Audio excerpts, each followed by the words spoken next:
Eu posso repreender toda incredulidade, toda dúvida, toda incerteza, mas essa nós devemos tomar posse da tua palavra, pois nós te louvamos. Glória a Deus. No teu santo nome. Amém. E graças a Deus. Glória a Deus. Obrigado, pastor. Podem sentar, irmãos. Essa noite eu quero trazer uma breve mensagem que tem a ver com o endereço ou os endereços nos quais o nosso Deus mora. O endereço ou os endereços nos quais o nosso Deus habita. E eu quero começar contando o caso estranho de um senador americano que decidiu colocar Deus na justiça. É isso mesmo que você ouviu. Um senador americano, senador dos Estados Unidos da América, decidiu processar Deus. Ele decidiu levar Deus ao tribunal, por incrível que isso pareça. O processo, porém, precisou ser arquivado. Adivinha por quê? O motivo é porque o autor da queixa, o senador, não informou no processo o endereço de Deus. Por causa disso, a justiça americana não conseguiu entregar a notificação na casa de Deus. Pelo visto, algumas autoridades americanas não sabem onde Deus mora. Mas e nós? Será que nós sabemos onde Deus mora? Você sabe onde Deus habita? Eu confesso para vocês que eu pensei em convidar alguns voluntários aqui essa noite para informarem onde vivem. Mas eu desisti. Sabe por quê? Porque eu sei que algumas pessoas ficam constrangidas ao dizerem onde moram.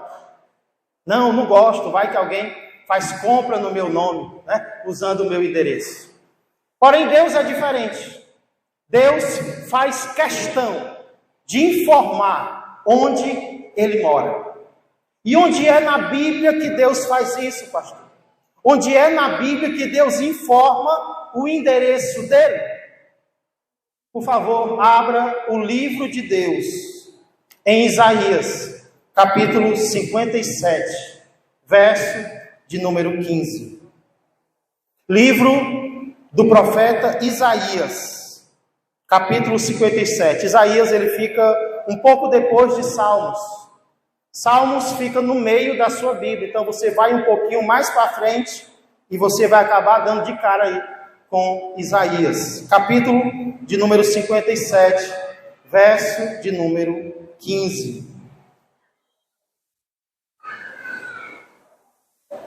Enquanto os irmãos e amigos procuram, eu quero aproveitar mais uma vez para dar as boas-vindas a todos os que estão aqui presentes e, como sempre eu faço, também a igreja que não pôde estar aqui, mas está nos acompanhando por meio das redes sociais. Que Deus abençoe a todos. Livro do profeta Isaías, capítulo de número 57, verso de número 15, apenas o verso de número 15, o qual diz assim, quero ser bem breve essa noite.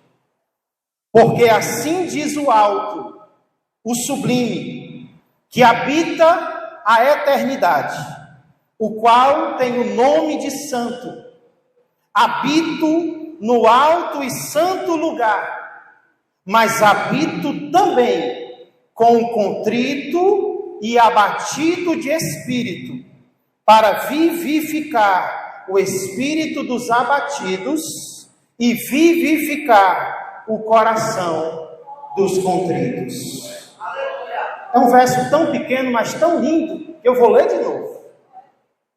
Se você sair daqui lembrando apenas deste versículo, já vai ter sido maravilhoso. Diz assim, Isaías 57 e 15. Encontrou, Xadá? Glória a Deus. Porque assim diz o alto, o sublime, que habita a eternidade, o qual tem o nome de santo. Habito no alto e santo lugar, mas habito também com contrito e abatido de espírito, para vivificar o espírito dos abatidos e vivificar o coração dos contritos. Dê uma salva de palmas para Jesus.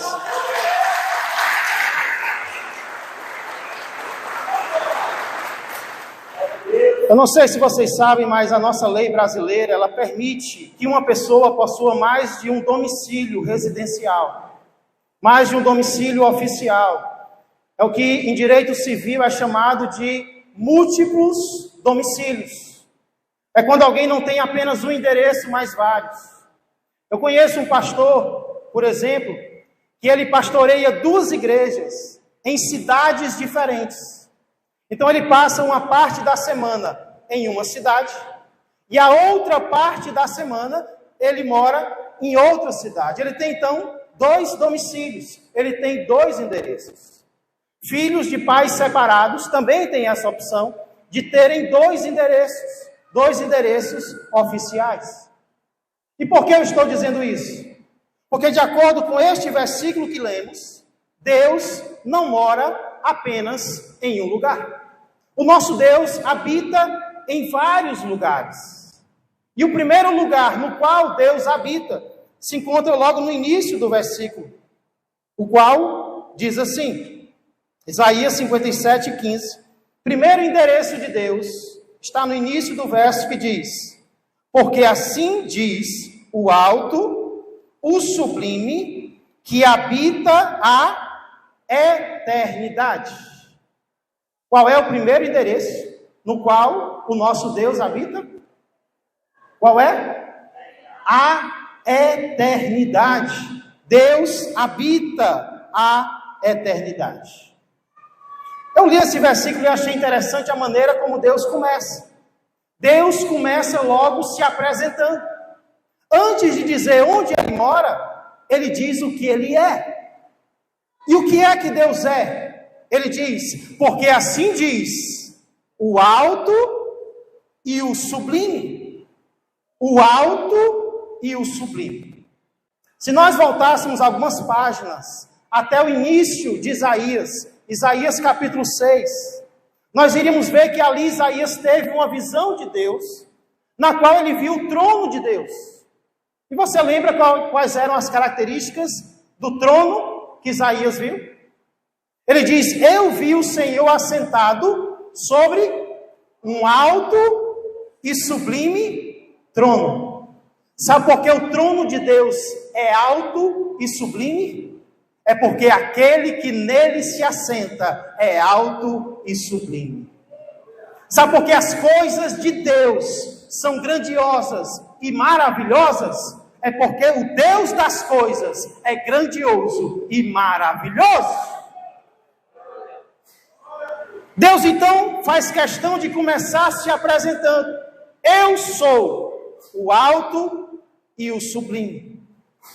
E aí sim, depois ele diz onde ele mora, o qual habita a eternidade, ou um habitante da eternidade.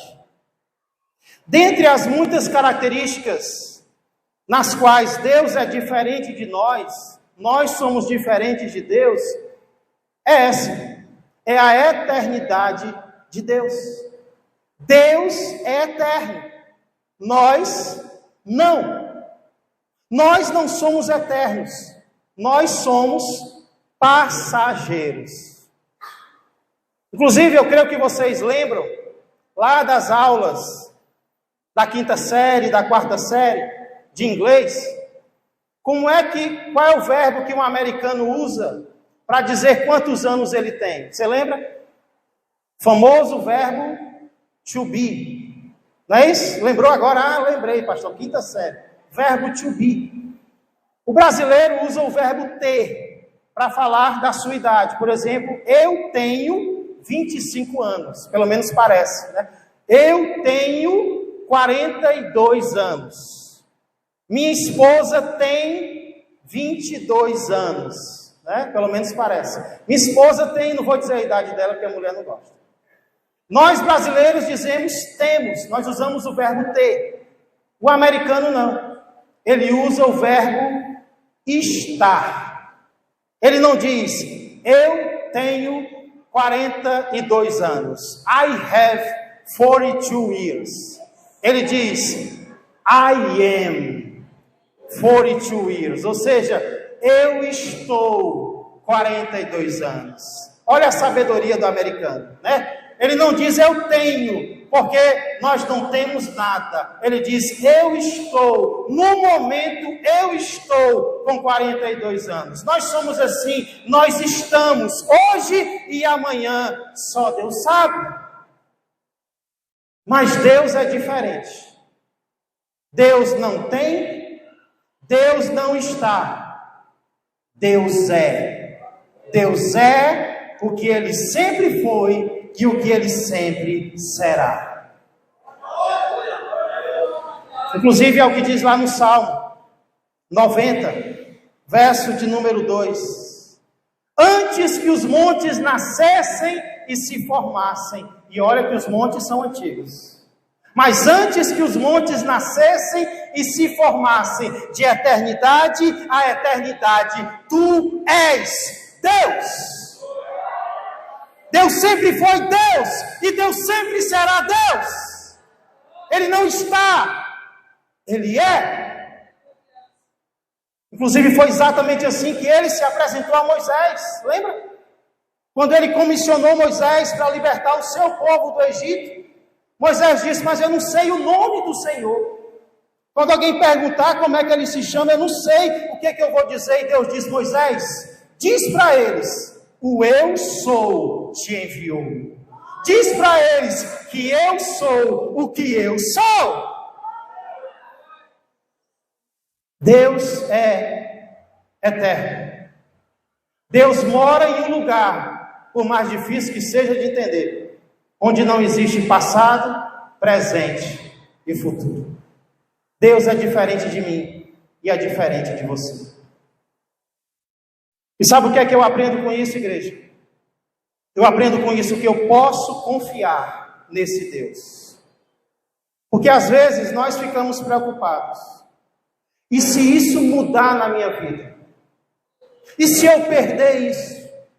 E se isso passar? E se meu emprego não tiver mais? Não importa. Porque se tudo passar, aquele que é, estará comigo e estará com você.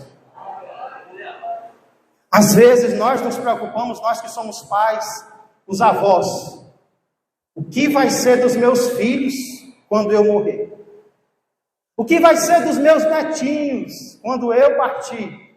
Não se preocupe, porque eu e você vamos passar, mas aquele que não passa vai continuar cuidando dos meus amados e dos teus amados. Podemos confiar em Deus. Nós passamos, e às vezes nós não entendemos isso. Achamos que vamos ficar com os pés na terra para sempre. Coitado de nós. Por isso que nós nos orgulhamos às vezes, né? Achamos que temos, nós não temos. Nós estamos aqui de passagem, e amanhã só Ele sabe. Primeiro lugar no qual Deus habita. Qual é o primeiro endereço de Deus? De acordo com Isaías 57:15. Deus habita na eternidade. Porém, o verso continua. Isaías 57:15 cita segundo endereço de Deus, que é tão maravilhoso quanto o primeiro. O que diz lá? Verso 15. Porque assim diz o Senhor, o alto, o sublime, que habita a eternidade, o qual tem o nome de santo. Habito no alto e santo lugar. Qual é o segundo endereço de Deus? Deus habita no alto e santo lugar. Primeiro, Deus habita na eternidade. Segundo, Ele habita no alto e santo lugar. Mais uma vez, note que Ele começa se apresentando. Ele diz, o qual tem o nome de santo. Essa característica de Deus, ela também fica marcada na visão que Isaías tem lá no capítulo 6. O que é que os anjos não paravam de dizer uns para os outros em relação a Deus? Alguém lembra? Santo, santo, santo é o Senhor dos exércitos. Toda a terra está cheia da sua glória.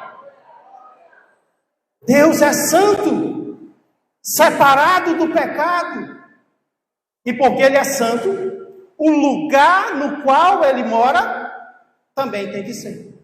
Deus habita em lugares santos, em santidade. E isso nos leva exatamente a esse segundo endereço de Deus. Ele habita no alto e no santo lugar. E é claro, quando Deus diz, eu habito no alto e santo lugar, Ele está se referindo ao céu. O céu é alto, ao contrário da terra na qual nós vivemos. O céu é santo, ao contrário da terra na qual nós vivemos. Na terra tem pecado, sim ou não? Sim ou não, igreja? E no céu? No céu não entra pecado.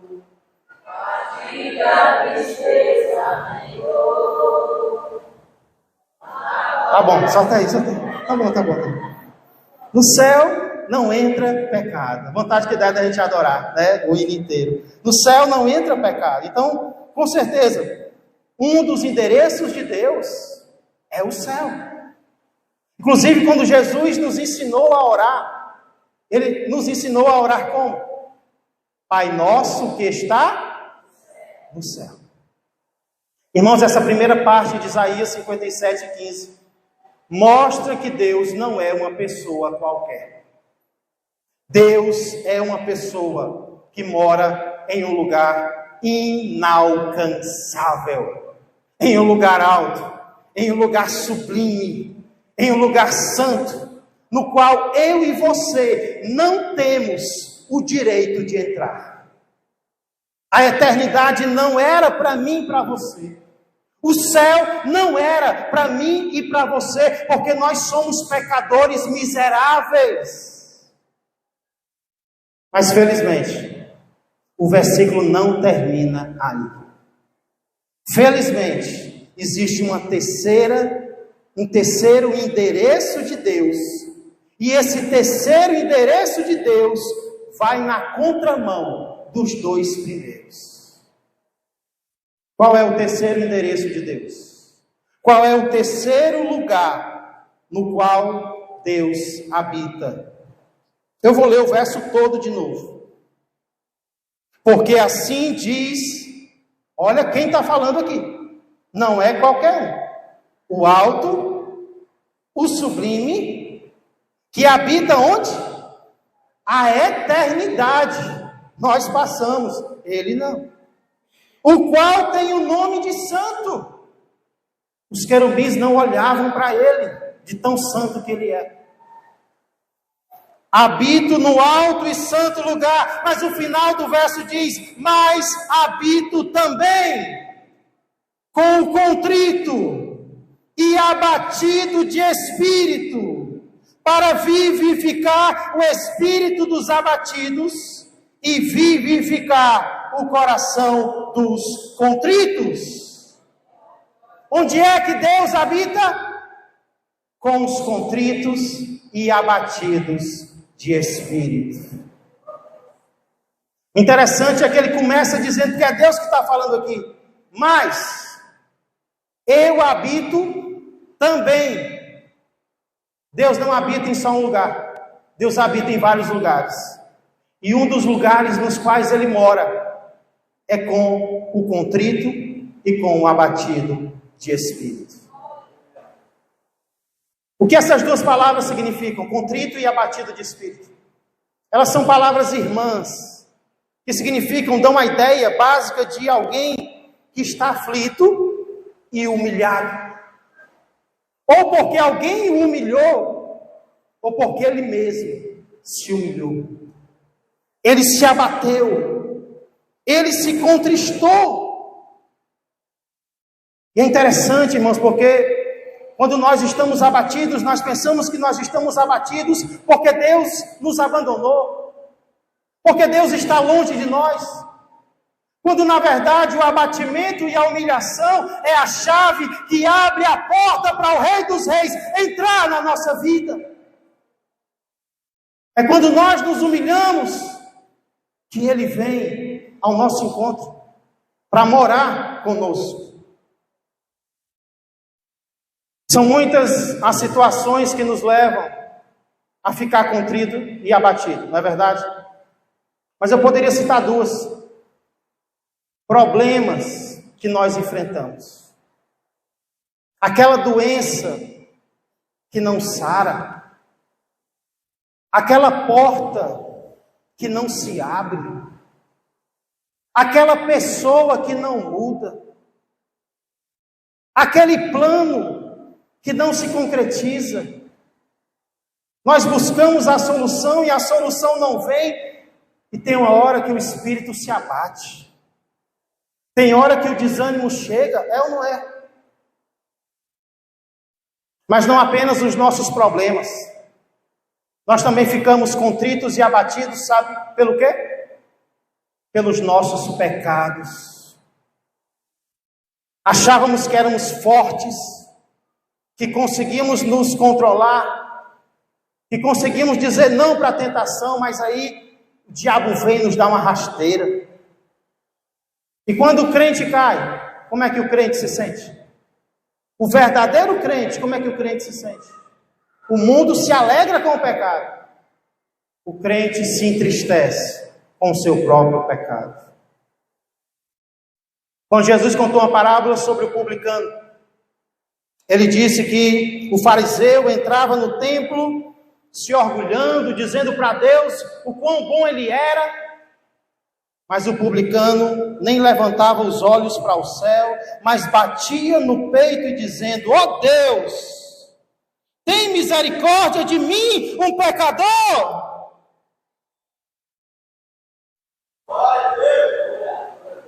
O pecado, ele nos abate. O pecado, ele nos humilha. Mas a boa notícia é que exatamente quando estamos assim, Deus vem ao nosso encontro. Aqui diz que Deus habita. A palavra habitar significa armar uma tenda. Quando estamos contritos e abatidos, Deus arma uma tenda na nossa presença. Deus decide estar conosco, Deus decide morar conosco. E essa não é a única notícia boa aqui não. A outra notícia boa é o propósito pelo qual Deus vem morar conosco. Você notou aí no texto?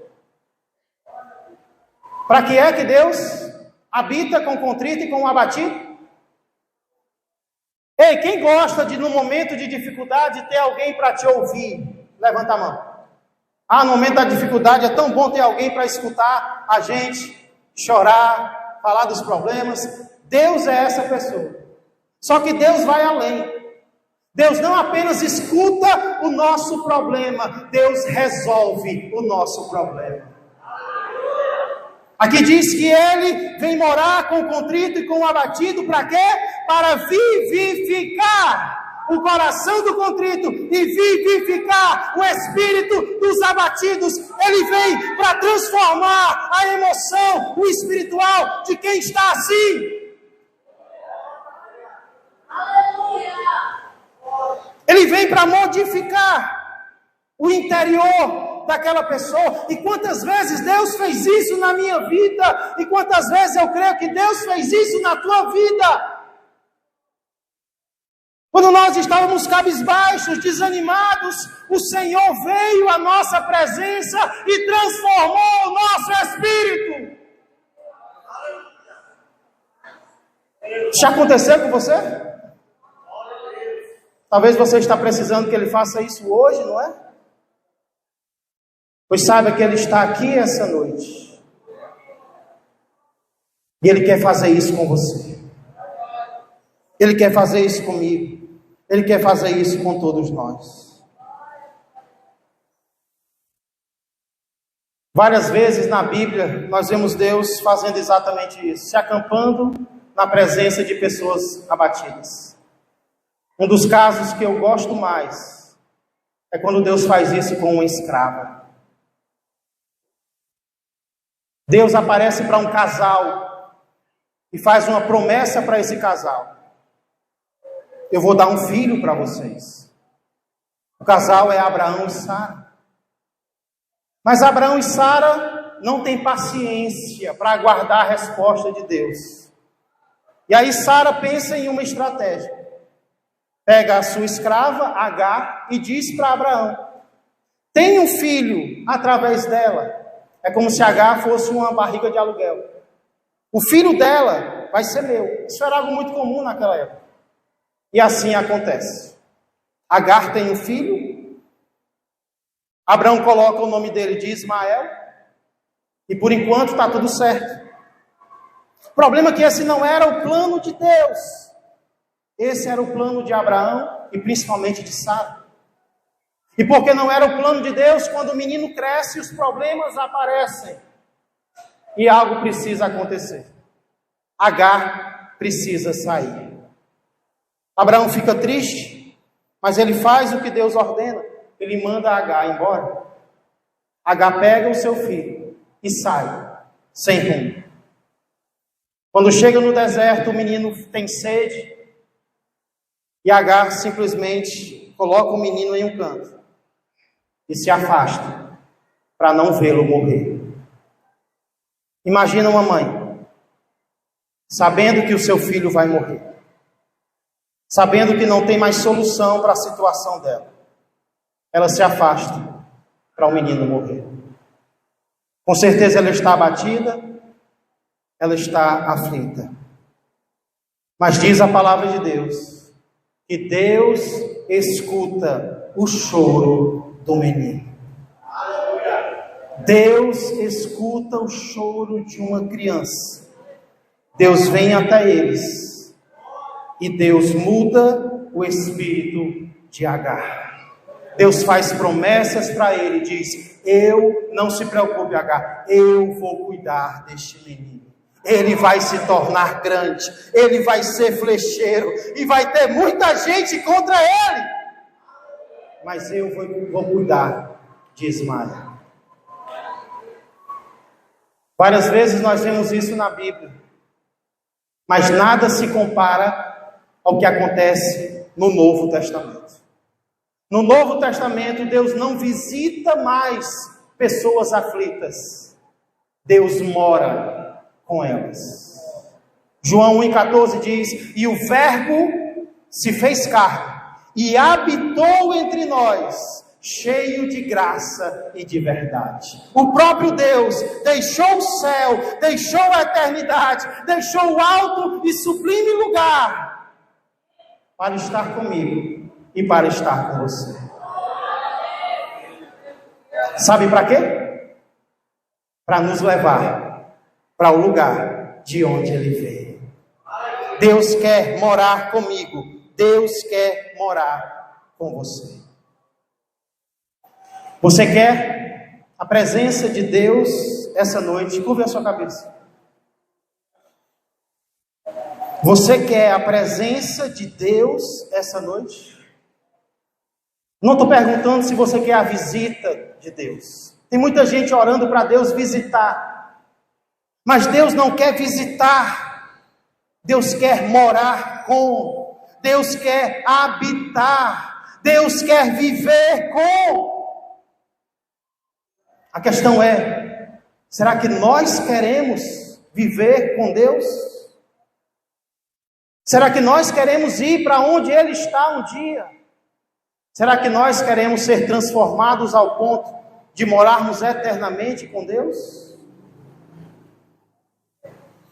Quando Deus ministrou a pessoas aqui na terra, qual era a característica destas pessoas? pessoas que Deus curou, pessoas que Deus abençoou, pessoas que Deus salvou. Como essas pessoas eram? Como elas vieram até Ele? Com certeza não foi com orgulho. As pessoas orgulhosas ficavam longe de Jesus. Mas as pessoas quebrantadas, as pessoas que reconheciam que eram necessitadas, elas vinham se arrastando, mas elas vinham até os pés do Senhor. Elas vinham humilhadas e saíam, voltavam exaltadas. Hoje, então, eu e você temos uma escolha. E essa escolha se encontra, não precisa abrir lá, apenas escute. Salmo 138 e 6. Olha o que esse verso diz. O Senhor é excelso, contudo, atenta para os humildes. Os soberbos, Ele os conhece de longe. Deus está longe dos orgulhosos, mas Ele atenta para os humildes. O quanto de Deus você quer hoje? O quanto de Deus você precisa hoje? Então, o quanto você quer e precisa depende da sua humilhação perante Ele. Deus quer receber esta noite os abatidos.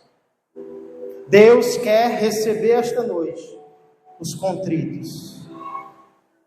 Se há orgulho no teu coração agora, em relação a Deus inclusive, pede perdão a Ele. Diz: Deus, eu estou errado, me perdoa. Eu não sou nada sem Ti, Senhor. Se eu achava que era, me perdoa, Senhor, porque eu preciso do Senhor.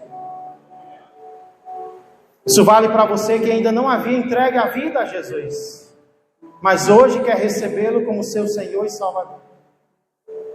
Isso vale também para você que já recebeu, mas se sente distante de Deus, sente que a sua vida não está sendo dirigida por Ele, está faltando algo. Pois abre a porta com a chave da humildade e deixa o Rei da Glória entrar na tua casa. Deixa o Rei da Glória entrar na tua vida agora. Enquanto nós estamos entoando um cântico ao Senhor, se você é este contrito e abatido, eu quero convidar você a ter um encontro com Ele esta noite.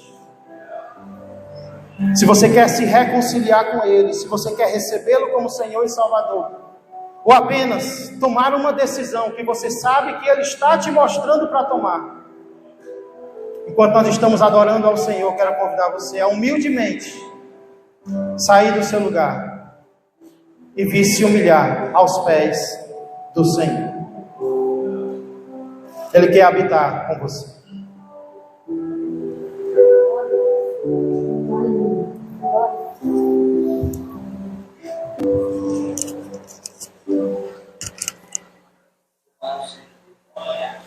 Glória a Deus. Aleluia, Senhor. A tua bondade certamente vai seguir todos os dias de nossas vidas. Ó Senhor, eu amo nossa tua vida, Senhor, mais alto e alto. Mas hoje nós somos morados de Deus, conhecemos o Senhor. Aleluia, amigo, nossa. Nós somos teus, te amo, Deus. Tua graça nunca falha. Todos os dias eu estou em tuas mãos. Desde quando me levanto até me deitar, eu cantarei com as minhas.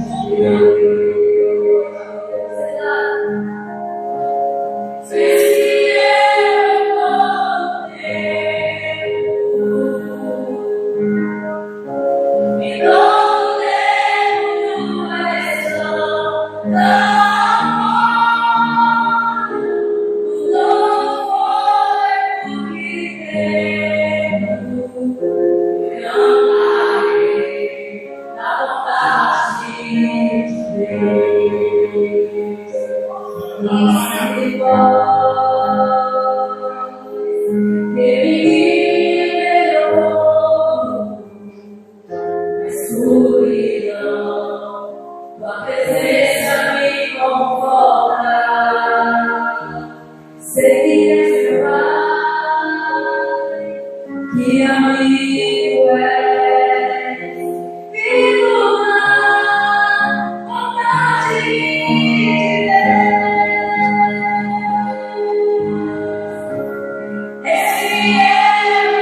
Vou fazer uma pergunta que eu senti Deus fazendo no meu coração agora. Aleluia! Você veio para cá essa noite como se Deus precisasse de você, ou como se você precisasse de Deus. Propôs também esta parábola a alguns que confiavam em si mesmos, por se considerarem justos, e desprezaram todos. Dois homens subiram ao templo com o propósito de orar, um fariseu e o outro publicano. O fariseu, posto em pé, orava de si para si mesmo desta forma: ó Deus, graças te dou, porque não sou como os demais homens, roubadores, injustos e adúlteros, nem ainda como este publicano. Jejuo 2 vezes por semana e dou dízimo de tudo quanto ganho. O publicano, estando em pé, longe, não ousava nem ainda levantar os olhos ao céu, mas batia no peito, dizendo: ó Deus, sê propício a mim, pecador. E Jesus conclui a parábola dizendo: digo-vos que este, o publicano, desceu justificado, ou seja, perdoado, para a sua casa, e não aquele o fariseu. Sabe por quê? Porque todo o que se exalta será humilhado, mas o que se humilha será exaltado.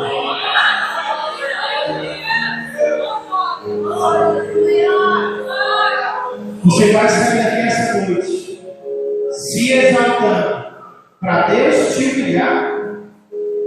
Você vai sair daqui essa noite se achando para Deus te levantar. Que decisão você está tomando agora? Vou pedir às meninas para cantarem novamente São Passo.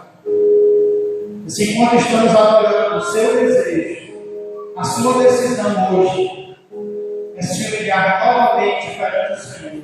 Ou talvez pela primeira vez, a oportunidade é essa.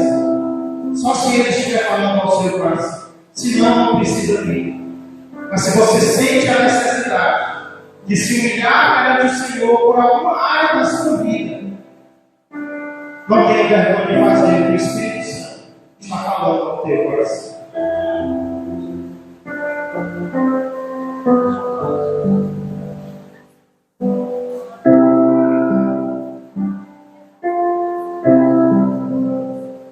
Glória a Deus.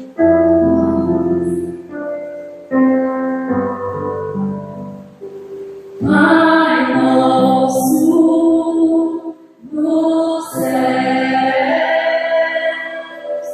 santo é teu nome, teu reino nos céus,